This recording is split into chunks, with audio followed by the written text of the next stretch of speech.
Greetings. Welcome to Say So, where we talk about it, whatever it is, because what you do not know can hurt you. So let's get to the root. I'm your host, Letitia R. Stuckey. For today's episode of Say So, we're going to continue on the series entitled What a Shame. And I'm going to review what the previous episode enlisted, and then I'm going to go forward with the format and the objectives that we have in exploring shame. What is it? What does it do? Why is it something that we experience or something that we may need to experience even? The previous episode, we went over the 25 signs that you have shame.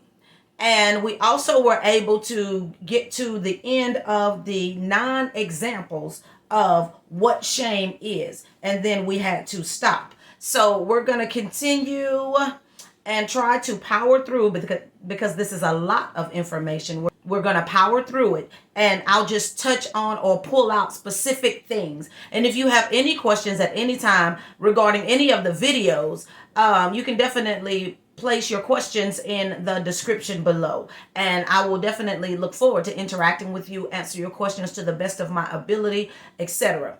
Now, we're gonna go to the 15 types of shame. We're gonna go over the 7 causes of shame, the 16 impacts of shame, as well as the 6 signs of being shamed. And just to set the tone, we're going to go ahead and redefine what shame is. It's important to know and to note that shame is a feeling. Okay, so what is a feeling? You may be asking or thinking. Now, the noun version for feeling is that feeling is simply an emotional state or a reaction. It's a belief, especially vague or an irrational one. Now, reaction is something that has to do with impulsivity, something that just happens immediately without thinking, without a pause. It's what happens. And once it's said, it can be an irrational one. That lets us know that shame could actually be the reality or not the reality. It could just be your perceived reality or perception at that time. We're actually going to go ahead and dig into the 4 categories of shame behavior. All right, so the 4 that they identify, number 1 is the hot response. Number 2 is behaviors to cope with or conceal your shame. Number 3 is safety behaviors to avoid shame or being discovered. Number 4 are behaviors to repair shame. So the hot response basically is when you are feeling ashamed, you're feeling defensive, you're lashing out in anger, and it includes attacking the other person or deflecting attention away from yourself. Now, an example of deflecting attention away from yourself would be gaslighting. So you basically light a fire so that you're not the focus of the topic, you're not the focus of the subject or the conversation. Other things that could be utilized as deflective behavior is projecting. So when you think of a projector, you have something small and then you project it on a screen. So you can project your emotions, project your feelings, your anger, your rage, or whatever onto other people. So that's projecting. And deflecting. Once again, when you deflect something away from you, it's like you cover yourself or conceal your involvement in it so that something or someone else is the focus or the focal point. And this is something that you do purposely. It also talks about that the hot response is usually an impulsive reaction. So as we talked about shame being a feeling, it's reactive. So it's just something that's automatic that just happens. You don't have time to think. You don't have time to do anything but whatever your reaction is at that time. As it pertains to the number 2, behaviors to cope with or conceal your shame. It's talking about making yourself feel small. It's talking about trying to avoid being the center of attention. Now, when it comes to making yourself feel small, there's actually a scripture in Numbers chapter 13, verses 33 B, which is the latter part of verse 33, which Caleb and Joshua went to spy out the promised land, the land of Canaan. And basically, they said that they felt like, they felt like grasshoppers, because in the land there were giants. So they felt that made them feel really small in comparison to the stature, the strength, and the height and everything of the people that occupied the land of Canaan, which were giants. So they felt small, like grasshoppers. So that's just a biblical example of what they're saying, making yourself feel small, which could be a learned behavior. Now, not wanting to be the center of attention. We went over that in the previous episode a little bit. And sometimes it's because something has happened, maybe a trauma or something, and you don't want attention because you've been groomed or something, where somebody's paid you close attention, and you may have even been receptive to it because it could have been a father figure or a mother figure or someone that you looked up to, a mentor, a coach, or someone, a pastor, anyone that you may have looked up to, but you quickly learned that special attention came with other agendas or other things. It wasn't just because they felt that you were so special. They targeted you and groomed you because they had another purpose for your interactions and for you being in their life and themselves being in your life. So that's just an example. Not sharing your thoughts or feelings. And basically, we all have thoughts. We all have feelings. And people that are timid or shy, they tend to not share their thoughts or feelings. And sometimes it's personality wise, but more than not, it's because of a situation. Maybe they've been told that they talk too much, or they need to be quiet, or children are to be seen and not heard. So with that sort of input, that can cause you to not want attention. That can cause you to feel that your feelings and your thoughts are not relevant. So why would I even share them or voice them? And concealing yourself is basically a method of self-protection. And when I think of self-protection, that makes me think of defense mechanisms. Defense mechanisms are just the walls and the things that we put up around us to keep ourselves safe. And a lot of times they're not healthy, or for the time being or the moment, it may have been what you needed to do to survive. But if you build your life around it, or you want to protect yourself from everything and everybody on any given day at any given time, then that becomes problematic, because no man or woman or person is an island. So we need other people. But if you're so afraid of people that you feel like you have to protect yourself on every hand in every situation, then you're going to be missing the relational piece to life, which is really important. Now, this we're going to go to safety behaviors to avoid shame and being discovered. So you can experience shame, but you don't want to be discovered that you're experiencing shame. You want to kind of cover it, conceal it. So this is what they're saying. Things that you might do, like apologizing. You're crying. You're avoiding conflict.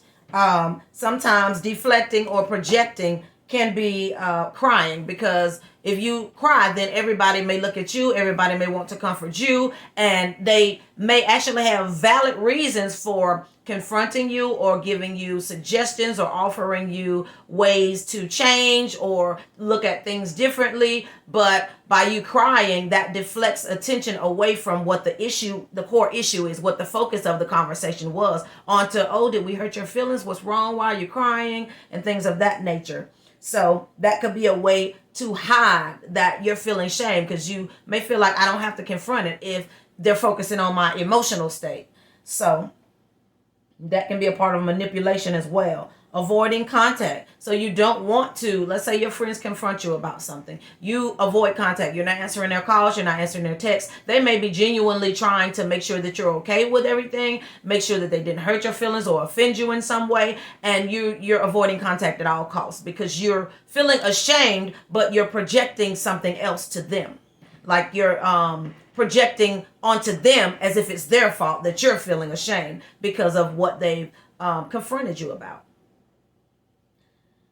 Now, they also talk about having a tendency of being emotional and avoiding conflict.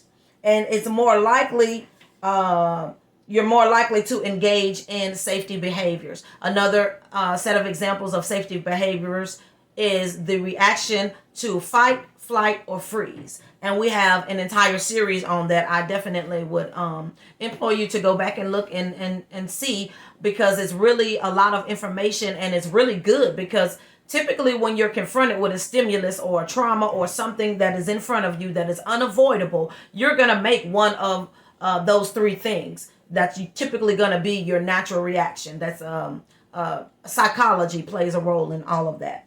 So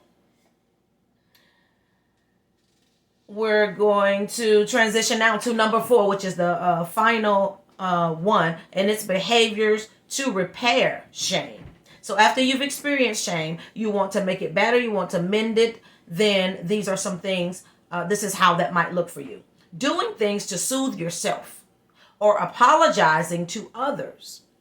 That's how you make amends. That's how you repair it. An example that they give is if you forgot an important anniversary, you might tell yourself that you had a lot on your mind, or engage in gestures to show you are sorry. So this is a way that you can repair. If you've forgotten something that's important, or it slipped your mind, you were really busy, or you had it on your mind, and then other things came up, and something, it could be an emergency or crisis or whatever, it slipped your mind, and in order to make that up, or in order to make that better and repair that relationship, then you would apologize. You would do things to show that you're sorry, for your lack of action or for forgetting. Now we're going to move on to the 15 types of shame, and we're going to breeze through these prayerfully more quickly. So the first one is transient. So this is a fleeting feeling that you get when you make a mistake. And we've all made mistakes, so we've all likely experienced this, right? And sometimes it happens in a social setting, and it usually passes quickly, and it doesn't create problems in your life. So, you make a mistake, it's like, oh, I didn't mean to do that, or I apologize for that oversight. And then you move forward. This is something fleeting. Now, number 2 is chronic shame. Now, this is something that it's a feeling, right, with you all the time. It makes you feel not good enough. Okay? It can impair your functioning and your mental health. So it makes me think of sort of like wearing a jacket. It could even be an invisible jacket. Nobody else necessarily sees it, but it's on you all the time. It's with you all the time. It's almost like a cloak. And that's when it's chronic, because you can feel ashamed or do something and, feel like, it's a shame. I shouldn't have done that, or I may have wanted to do that differently, or in the future going forward, I'm going to do this instead of that because I don't want that reaction or that feeling anymore. But for it to be with you all the time, that's when it becomes chronic, because it's not going anywhere. It's not fleeting, like transient. Number 13, shame in the form of humiliation. Now, I did a previous episode on soul wounds that talks about that one of several ways for you to get a soul wound, a wound in your mind, your emotions, and your will. That's what your soul is, your mind, your will, and your emotions. How you can get that wounded is through humiliation. And that's one of about 4 or 5 things that you can experience in life that can actually wound your soul. Now, humiliation is the most intense form of shame, or form of shame. It comes about when you're critically embarrassed about something. Now, it's not just something small like, oh my goodness, let's say you break wind or something, and somebody else besides you hears it or smells it or something like that. That might be a small embarrassment. Yet if you let's say you're on stage and you're a speaker or something, and it comes, and it's just like public and it's on a larger scale, then that's kind of what they're talking about when you're humiliated, because it's like, how do you come back from that? And often it's felt when something happens in front of other people, like I just said with the example. So number 4, shame about defeat, right? So failure, when you're experiencing failure or defeat, your perception of that situation, you can actually internalize it and feel like I'm a failure, I'm defeated, as opposed to I didn't do so well, or that didn't go the way I thought that it would. So basically, the example they give is you losing a sports match or that you were expecting to win.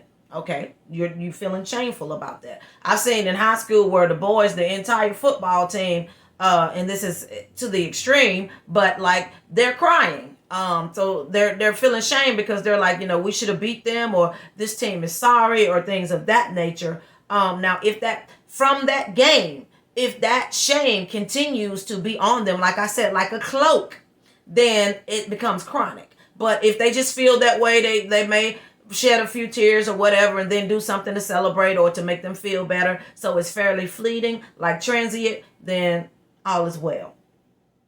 Now, number 5, shame about around strangers. So this feeling that they'll discover something about you that is wrong. And this can turn into social anxiety, where social anxiety is an actual diagnosis where you don't want to go out at all because you're afraid of people. You're afraid of being hurt by people, and sometimes paranoia plays a role in that as well. But you can be anxious, extremely anxious in social situations, and there's usually a root. Maybe you were in a social situation and you got embarrassed or humiliated in front of a lot of people, so now you don't want to be in front of people at all. That's a possible example. Number 6, shame in front of others, right? So same thing. You feel embarrassed or humiliated, and this is a link to feeling. This is a link to your humiliation. Now, we're going to go to shame about performance. This is a self-conscious issue about your performance. You didn't do well, or you feel like I just blew that opportunity, or I didn't do well at all. It shows up during public speaking a lot of times, and or a musical performance or athletic performance. So you could fumble a ball, and this is like the point scoring, the point that would have caused you guys to win. Let's say you were tied and you fumble a ball. It goes right through your hands, or you have it and then you drop it, something like that. Public speaking, let's say you have all your notes or whatever and you just go blank, and like you're quiet for an extended period. You freeze up there. And it's obvious, that you've frozen. So that's an example. Musical performance. Let's say something happens to your instrument. Maybe the string pops or something, and it doesn't sound the same.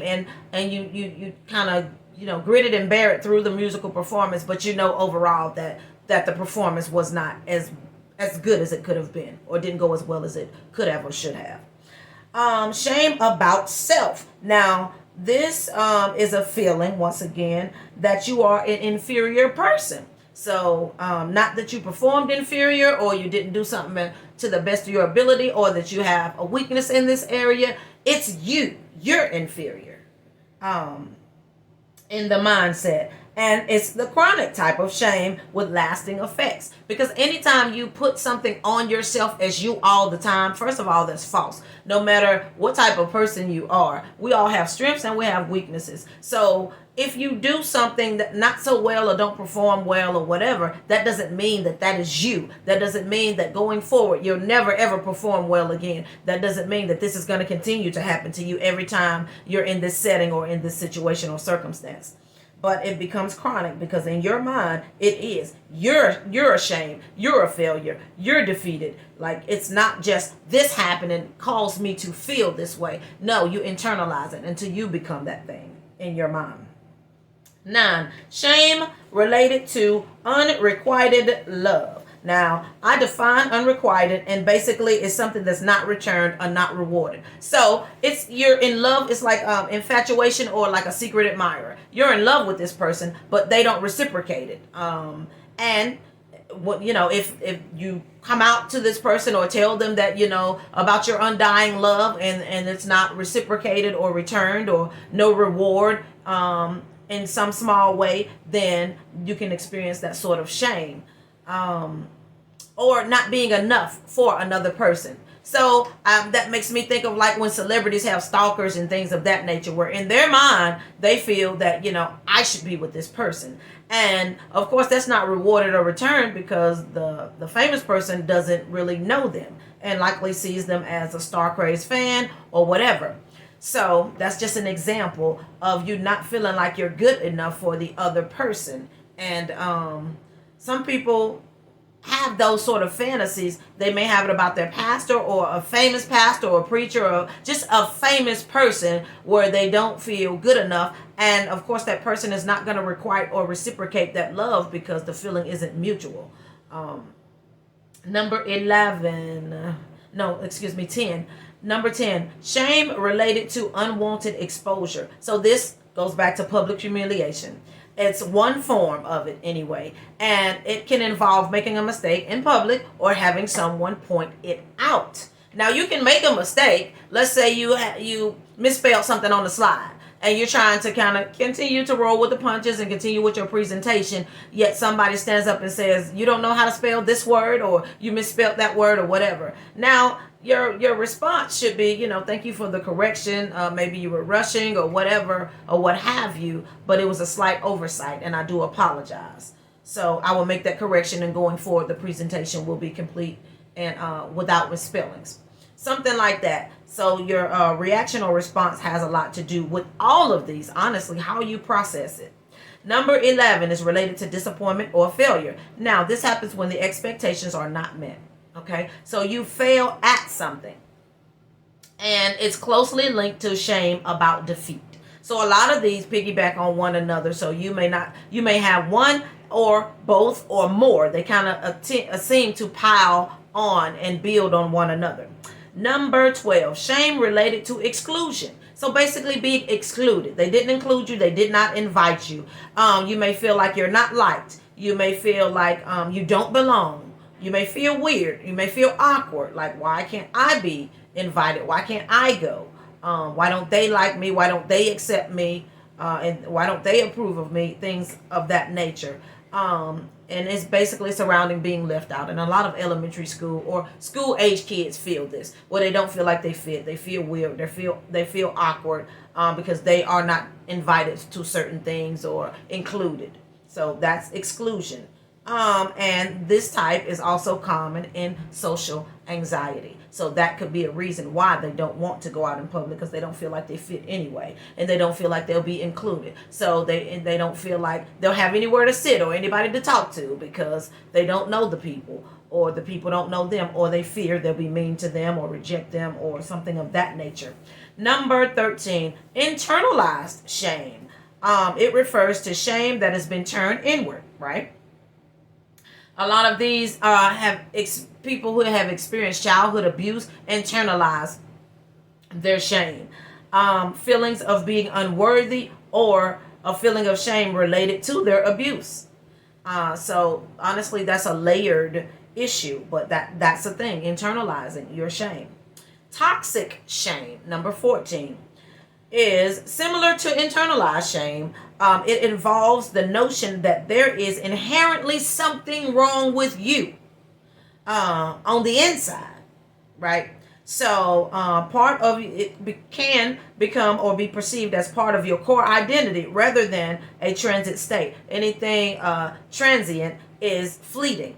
So this is not something that just comes and goes, or that's experienced once in life, maybe twice. This is something that is more chronic, it's more lasting, it's around all the time. Now, it may present a perfect outward self to hide how you feel inside. So this is when your inside and your outside doesn't match. This is when you wear a mask, or when you're smiling, although you're crying, hurting, and dying on the inside. So that's just an example of that. You look good on the outside, but on the inside, you're extremely damaged, extremely vulnerable. But you have this facade, honestly, that everything is okay, so that the people on the outside will assume that everything is okay. They'll buy into your mask and your facade. 15, the final one, healthy shame. And that even sounds a little, because every time we think or hear about shame, it's usually a bad or a negative thing, right? Like, it's shame on you. You should be ashamed of yourself. That's a shame. Things of this nature. But healthy shame, all right?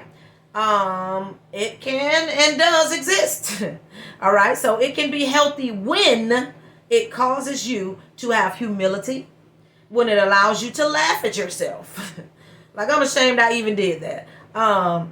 When it makes you humble, or it teaches you about boundaries. So you experience something, you've experienced some level of shame, and now you're like, okay, going forward, this is what we're gonna do. We're gonna create these boundaries so that we don't find ourselves in this situation again.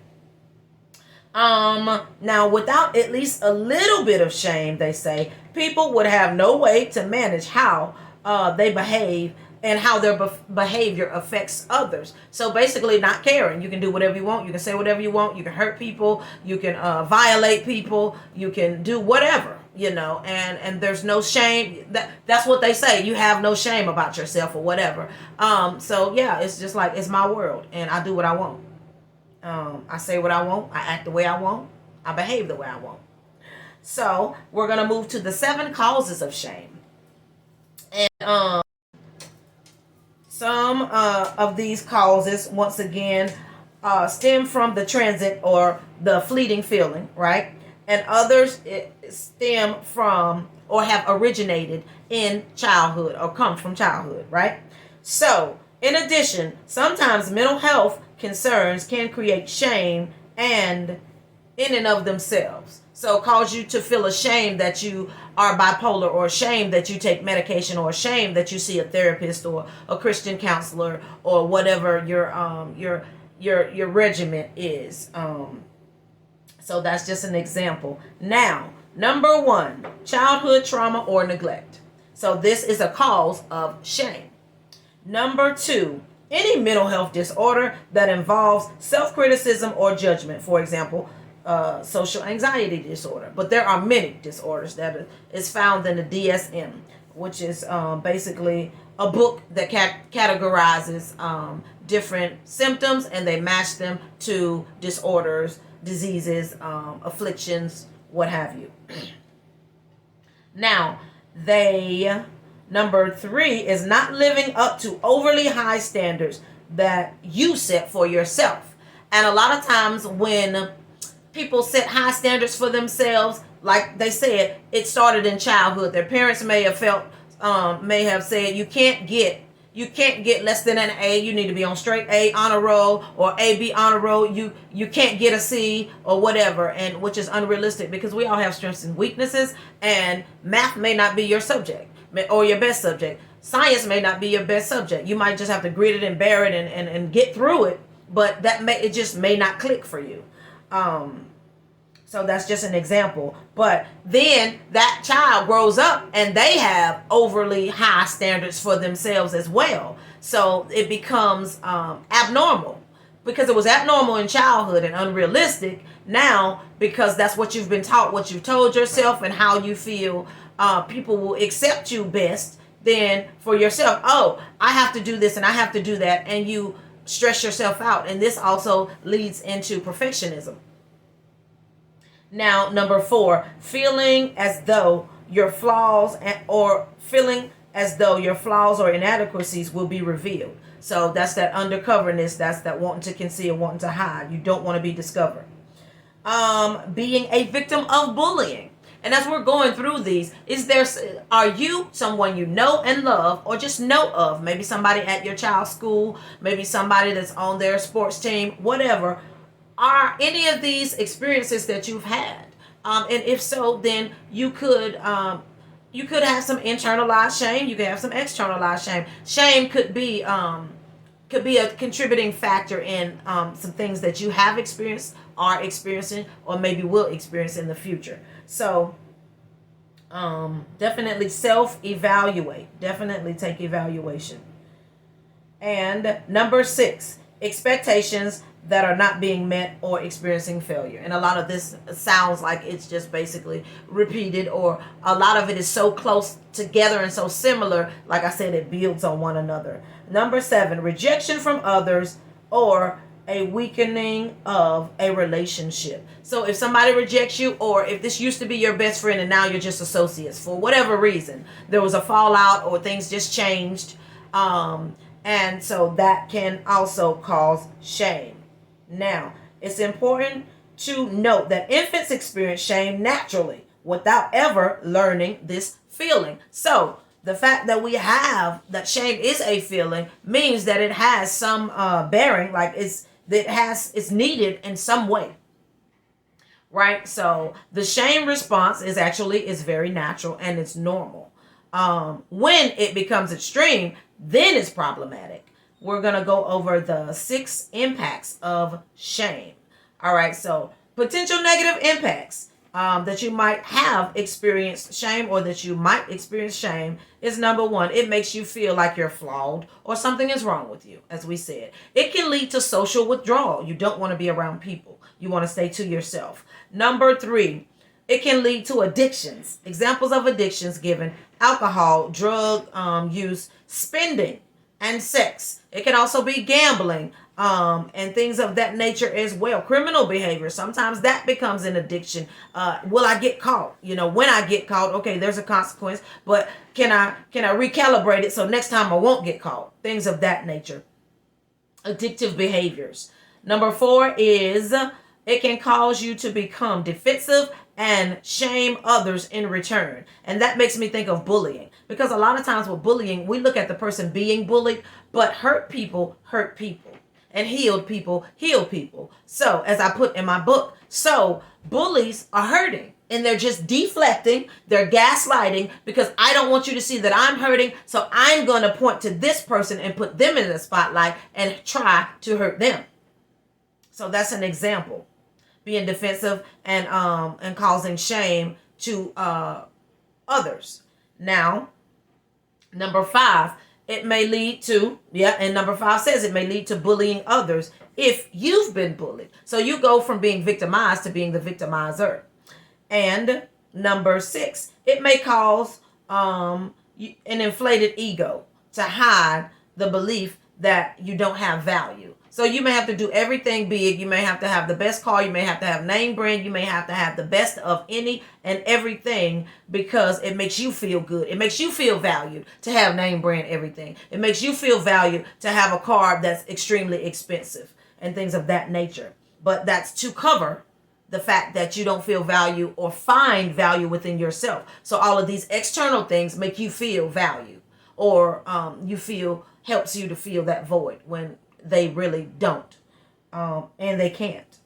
So it caused me to think of, it's a narcissistic personality, and it caused me to think of examples of celebrities. How rappers and singers and other artists have to do things big, and they have to spend thousands of dollars on one watch or earrings or purse and things of that nature, because it makes them feel more valuable. And you'll even hear in reports or something, they'll say, man, my shoes cost more than your whatever, and things of that nature. That's an inflated ego. So because you spent an absurd amount of money on a pair of shoes, that makes you better than everybody in their mind. Yes.